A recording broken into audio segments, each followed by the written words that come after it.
back to Call the Damn Leads, the show by sales professionals for sales professionals. I'm your host, Drew B. Wilson. With more than 2 decades in sales, I've seen it, been through it, heard about it. Now I'm bringing it to you, my favorite people in the world, the sales community. Because let's be honest, this is the greatest job on earth. Doesn't matter where you come from, what background, what personality type. You can create an amazing life in sales. Today's guest, no stranger to the journey. He's my new friend, Mr. Dennis Mark Interdonato. Welcome to the show. Thank you, Drew B. Ready to rock it out with you today, man. Amen, brother. I'm excited. I know we were having a great conversation off camera, but I want to jump right in, man. I want to hear your crazy sales story. So this is about 3 years ago, and I'm going to preface this story by saying this deal is still going on. So All right, here we go. I got a call from an old grade school friend of mine. Her and her family, they live on 17 acres in the town that I grew up in. Wanted to list the property. So I went over there. Didn't even really have to do anything. I literally had the listing. Gave him a presentation, though. Went over the numbers. Long story short, within about, I would say, 2 months, we had a buyer. I ended up representing the buyer as well. So now I'm a dual disclosed agent. And everything was going good. Offer got accepted. Went into attorney review. During attorney review, the buyer's attorney changed the terms of the deal. I brought this to the seller. I said, "Hey, I want you to know something. This is not what we agreed to." The seller was like, "I don't care. My attorney read it to me. I'm fine. I trust my attorney." I said, "Are you sure? You understand what this means?"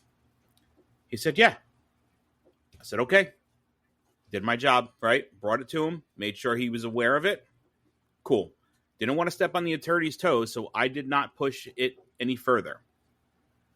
The term that changed was that we could not close on this deal until we recorded the Mylar maps for the proposed subdivision. Now, anybody who's a developer, anyone who's ever done any type of subdivision knows you don't record the maps until the very end. And from this point in attorney review to the end of the deal, there is a lot that has to happen in between, right? We're talking engineers coming out, surveyors coming out, preparing all of the plans, submitting it to the zoning board, to the planning board, attending the town meetings, getting everything approved, talking with the township engineers.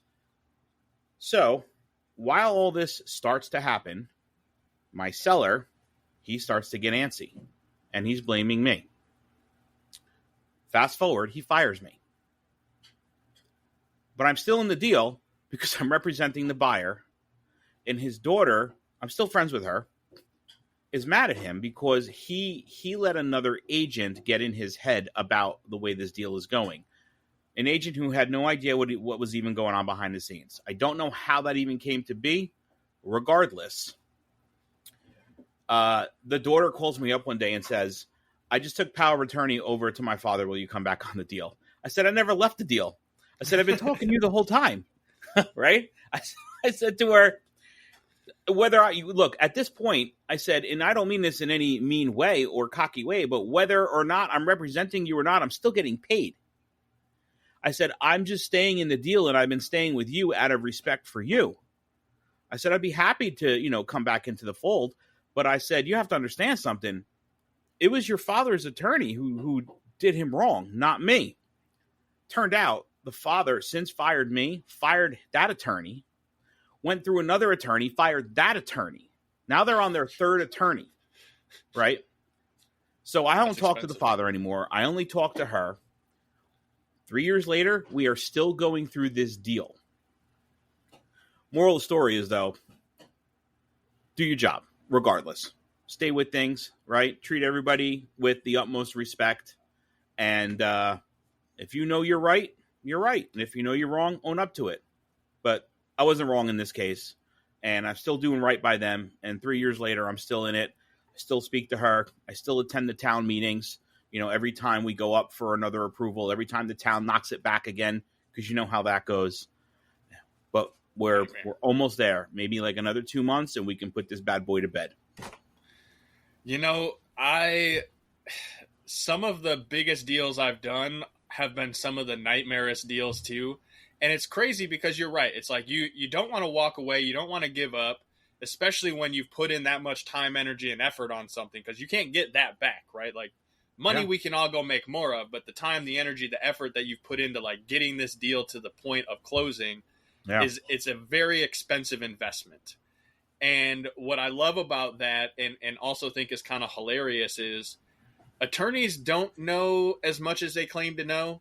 And, I'm not trying to be a buster or hate on them because, like, I know they're super smart, but that's the point of having a professional for the specific service that you're working on in your corner. And I Yeah. love how you were, even after they fired you, still willing to offer the advice and be there to support. I'm assuming it was your friend from grade school, the daughter that you're talking about. Yes. Because ultimately, like, hey, I did what I was supposed to do. They changed the terms. I brought it to the individual so that they could review it.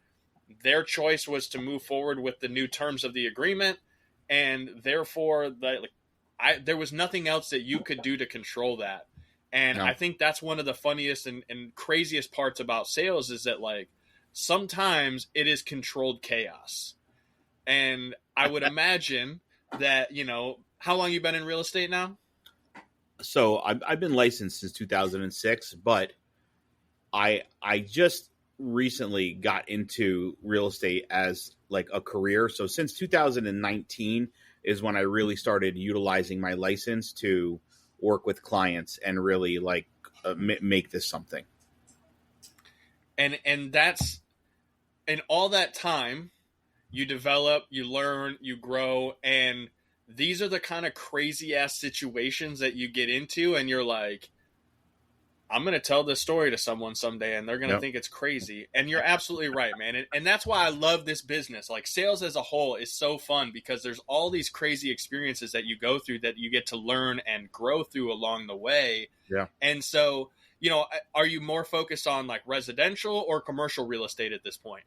I'm way more focused on residential. I get a lot of commercial that comes my way, but what I have done, I've aligned myself with another agent who handles more commercial than me, and we just kind of team up now. So anytime the commercial comes my way, I just say, I have a small team that I work with. We can handle it for you, not a problem. But residential is the bread and butter. Yeah, I love someone who has that mentality. I'm kind of the same way. It's like, yeah, I could do all the things, and also I don't really want to do all the things because I want to be an expert in the thing that I do well. Yep. And there are a lot of sales professionals that make the mistake of trying to do too much all at once, and then they don't do anything. So I appreciate that because that's a great way to handle it. And also referrals, givers gain, man. So when you're giving referrals to the commercial team, it just gives them a reason to send stuff back your way. Yeah. Which is super cool. So I'm kind of curious though, like right now it's 2025. Markets for real estate have been kind of crazy, with the boom of 2020 and 21. Now we're a few years out from that. Like, what are you seeing in the market right now? Are there any big like detriments to home buying? Is there anything that's like a super value add? Like what's the scoop? So I'm in New Jersey. We are one of the last states, excuse me, to benefit from that boom. Just recently, we started seeing our market shifting. So we're in a shift right now. We're moving from a seller's market to a buyer's market. I'm a forecaster, though, right? I am always looking at what's going to happen 6 to 18 months from now. So I'm paying attention to the Fed. I pay attention to whoever the president is. I'm paying attention to what they're saying. And I'm paying attention to the big markets, right? California, Texas, Florida. We're always going to see the future through those markets. If they're going through something, rest assured the rest of the country is going to see that very, very soon. It's only a matter of time. That being said, I think we're going to end up seeing a false boom next year in March because Jerome Powell's out. Pretty sure Trump is going to put in his guy, and they've already been talking about dropping those rates. The buyer pool has not changed. We are, and I'm talking here in New Jersey, we are an extremely overpopulated state with no new construction going on. So inventory, although inventory is up from the last few years, it is still down as opposed to the remainder of the country. Our market is a little unique. It's not the same.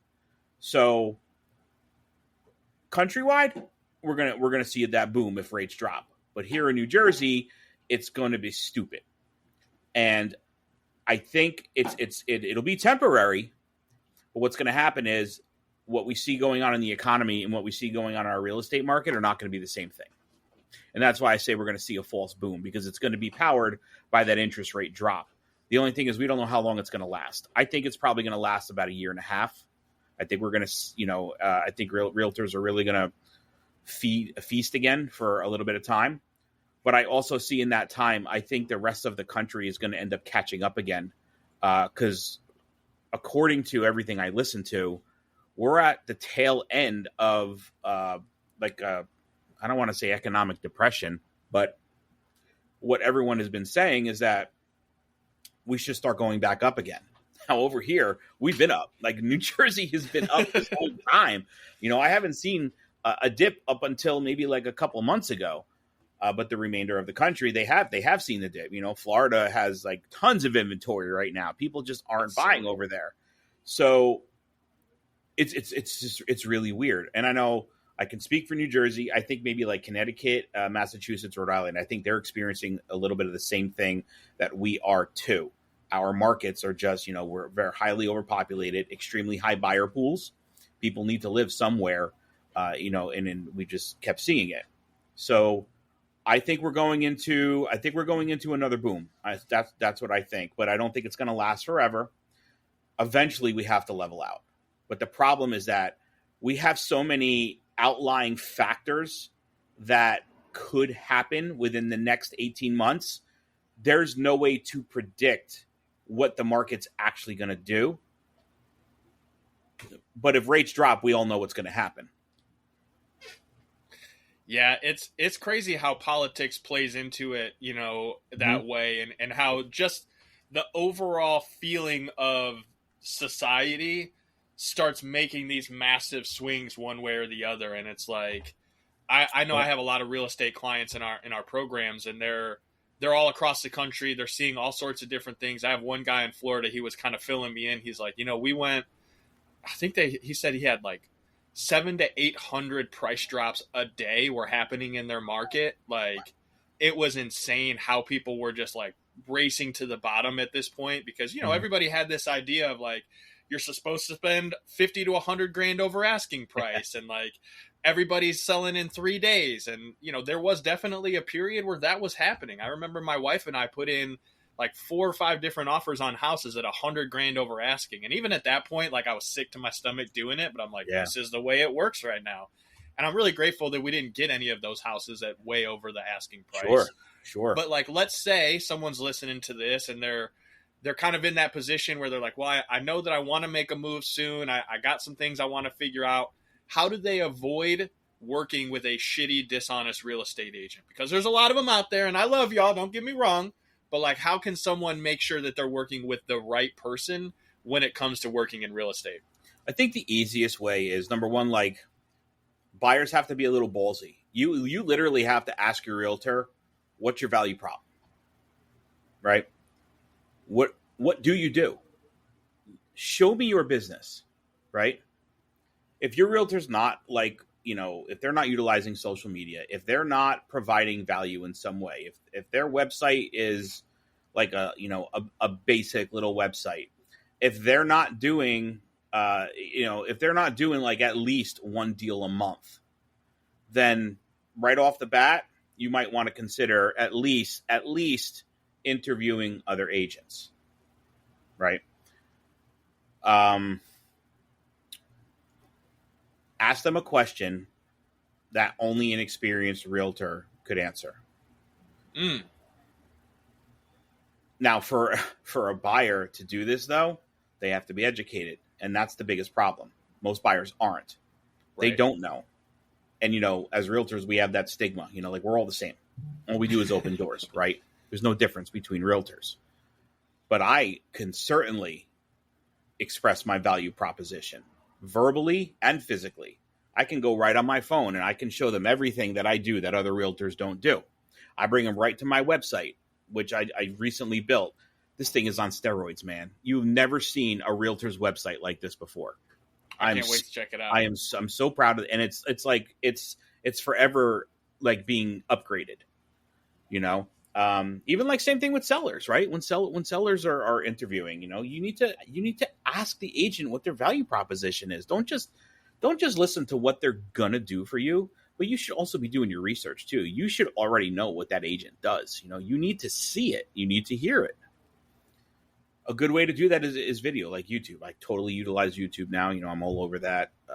Video in general, because that's really where the information's coming from. Like, just make sure they're genuine. Like, just make sure they're good people. You know, someone shows up and they're just like salesy. Nah, walk away, man. They're scripting. You know, like the way you and I are talking right now. If a realtor's talking like this to you and they're making a lot of sense to you, it's probably your guy or girl. So what's the benefit of having a realtor on your team versus just going out and doing it yourself? Because, I mean, I can go to Zillow and I can pull up properties. I mean, I can't necessarily get in the door, but, like, what's the real benefit of having a realtor in working with you versus just doing it yourself? The benefit is everything that you don't know about the deal, right? So, for example, if you don't have a realtor, number one, how are you going to submit an offer? Or even further, let me ask this. Aside from an open house, how are you going to get into a door? Right, that's the first thing. That's right? A good logical question. if you call Realtor.com or Zillow, they don't connect you to list agents. Contrary to what most buyers think, they connect you to a buyer represented agent. So that's the first thing.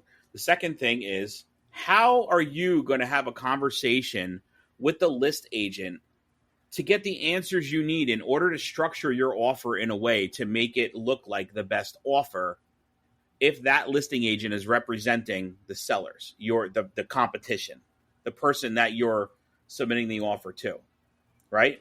This is a game of chess when you submit an offer. How can you play chess with only one color? You can't. So how does that benefit you? Wouldn't you rather have someone on your side that's looking out for you, who knows the right questions to ask, who can go back to you with those answers and say, now we can strategize. Here's all the information I got. But, you know, people don't think about that kind of stuff. They don't think it's that difficult. We're going right into a market now, despite like what we just talked about. But the market we are technically going into, you need to strategize. You need to know how to structure an offer. You need to know what the differences are between the inspections that you think you need to have and should have or not have, right? You need to know how to structure when to close, or if there's going to be a use and occupancy involved, or if we have to get creative with the financing.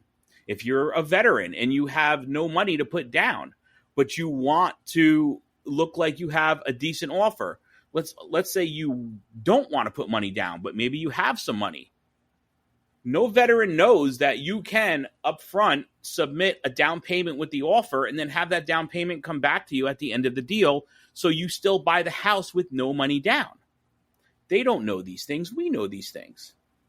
So these are just a few of the reasons why people should work with a dedicated buyer's agent when they're on the buy side, and let the sellers work with their list agent. I don't like double ending my deals. You know, I have other agents. I've already said to them, if we have an open house and a buyer comes in, you're getting the buyer, because I don't want to deal with the BS. And I certainly don't want that to drive a wedge between me and the seller, because that's where my responsibility was to begin with. And that's where that responsibility should lie till the end of the deal. Yeah, I always thought that was interesting how that worked, like when people were double dipping, because like at the end of the day, like the bias would be towards the seller, because like we're going to get more money. We're going to do as little as possible at the end of this deal so that they walk away with the most. So like if you're representing both, it's kind of like, what's the word I'm looking for? There's bias, right? You're biased more towards the seller. And yeah. I know like when we sold our house in Texas back in 2023, the buyer's agent was very ballsy. Because, you know, we've been on the market for, I think, 2 or 3 months maybe. And our house was in great condition. But the lady came back and was like, okay, we want a new roof, you have to have all of the HVAC redone, and you're going to have someone come out and inspect the sewer lines and make sure that there's no issues. And if there are, you're going to have to repair those. And I remember looking at my agent and being like, is this lady smoking crack? Mm-hmm. Like, seriously? And she's like, yeah, that's a pretty bold offer. And, you know, I was grateful to have my agent because I basically was like, well, you can just tell these people to kick rocks. She's like, well, I'm not going to tell them that, but here's, you know, what if we, you know, they ended up paying us $1,500 at closing.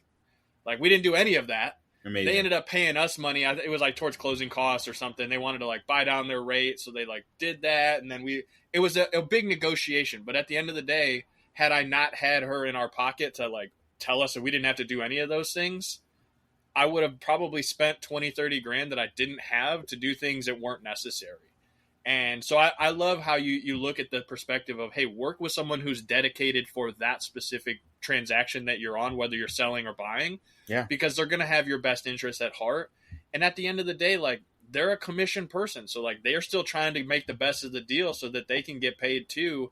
And I think that's a big piece, is remembering, you know, that if an agent is going above and beyond and they're really working hard for you, it's because they're not just trying to earn the commission, but they're trying to earn referrals.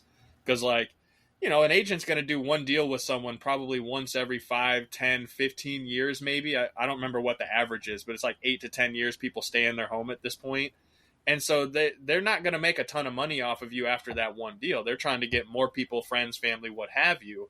And so, like, how do you make sure that you're teaching your agents to really be in that space, right? Because it sounds like you have a team. So it's like, how do you make sure those folks understand that, hey, we're going to do the best that we can for this client, because we know that ultimately referrals are going to be what comes from it.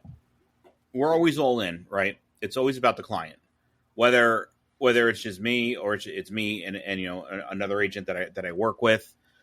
So when it comes to a situation like we're talking about,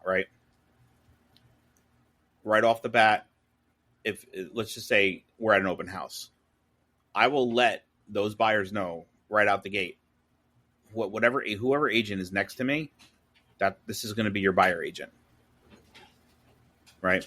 This is your guy or girl. What I can do, and what I do like to do, is I'll negotiate the offer, the initial offer. I have no problem negotiating the offer back and forth. Never had an issue with that. I also can remain completely realistic during that process. I don't say I am going to remain unbiased, because I'm always biased. Like, I'm always giving my opinion. And if you're giving your opinion, that's bias. So I'll just say I will remain realistic, right? If I have the buyers and they request something like ridiculous, I'm going to tell them, like, guys, I'm going to do this because you're telling me to, but I'm just letting you know, I think this is a little ridiculous, and this is why. And if the sellers come back with any type of counter, and I think that it's far-fetched or anything like that, I'm going to tell them the same thing. But I'm also going to agree with them if I agree with them, if they do something good. So negotiating the offer, great. The rest of it, like attorney review and all that other stuff, that's when the other agent takes over, and that's who they have for that, right? That and their attorney. Just remain honest. That's it. Remain honest. Don't be selfish. Don't go into freak out mode because you haven't done a deal, right? Like, because, you know, realtors, they what's the word I'm looking for? They freak out. You know, they get desperate. That's the word. They get desperate, right? And then they start doing things that they typically wouldn't do if life was good. And as a realtor, you know, we can't do that. You have to take the good with the bad. If you're having a shitty year, that's because you are not doing the things you're supposed to do. It's on you. Go out and do them, or go leave real estate and leave it to me. Okay, leave it to me. I think we just froze here. I don't know if you can still hear me. Oh, there we are. Yep, froze for a second. Cool. Right. So going back to it, ethics is everything. Ethics is everything. I love that. Just be true. Be be true, be realistic, be ethical. You shouldn't really have an issue in your deals. And be honest. I mean, that's a solid piece of advice. And normally I would ask, what's something that a new agent or a new sales professional can do. But I think that's a great, just be honest, be ethical, do the right thing for people. And at the end of the day, it's always going to come back in your favor. And it ultimately is the number one thing that when I'm looking to work with a sales professional, I can usually tell right off the rip whether or not they're trying to BS me. And it's that immediate green flag, red flag. And so, Mark, I know Dennis, Mark, we could probably nerd out on this all day, but I want to be respectful of your time. What's the best way for us to come find you, follow you, check out your cool new website? If I lived in Jersey, how would I come and hire you to be my new favorite realtor? Like, what's the best way to come check you out, brother? Dennis Mark Real Estate will come up anywhere in New Jersey. Even Dennis Mark, if you start typing in Dennis Mark, but just put real estate next to it, everything will come up. If you want to find me on TikTok, I'm Red, White, and Real Estate. Kind of like Red, White, and Blue, but Red, White, and Real Estate. I like it. YouTube, Facebook, Instagram. If you want to find me personally on Facebook, I love to connect with people personally. Just it's Dennis Mark Interdonato. That's my personal page. I'm on there as Dennis Mark. That's my handle name on Facebook. And that is like the main social media app that I really, I guess, converse on and utilize the most. Beautiful. And then we will make sure we put all those links in there and we'll share them out with everybody, man. I can't thank you enough for your time today. It's been a fun conversation. Even before we started recording, we were having a good time, but I definitely had fun chatting with you during the call. And looking forward to our next interaction, Likewise. Man. Anything else you want to add for today? Just be good people, guys. Treat everybody the same way. Take my story with the whole land deal and, maybe you got something out of it. Do your job. Realtors, just do your job. It sounds so simple, bro, but it is though, but it is. It is. You just have to be all in about it. You have to come from the right place, right? I'm not a realtor for me. I'm a realtor for you. Did I get into it for the money? Yeah, I did, right? I make a great living, but I will tell you this. I work my ass off for the living that I make. And I work it like that because of the reward that I get from helping everybody that works with me. Beautiful, man. Absolutely beautiful. Well, you guys know what to do next. Go follow Dennis Mark Interdonato on all the socials. Check him out. Go to his website. Share it. And, if you enjoyed this episode specifically, put it out on social media. Tag the two of us. Let us know that you got some value out of it. Maybe even send it to someone that's like a really shitty realtor. Maybe they suck and they need some help. Like, this episode will bring them some value, man. There's nothing wrong with that. Send it to them with love. Let them know that there's some value here for them. And more than anything, subscribe, leave us a review, do all that stuff that helps us get this in front of more people that can enjoy it just like you have. And if you have your own crazy sales story, I want to hear about it. Head over to callthedamnleads.com/podcast. Send us your details. We'll get you booked in. You guys know what to do from here. Go call the damn leads. We'll see you on the next one. All right.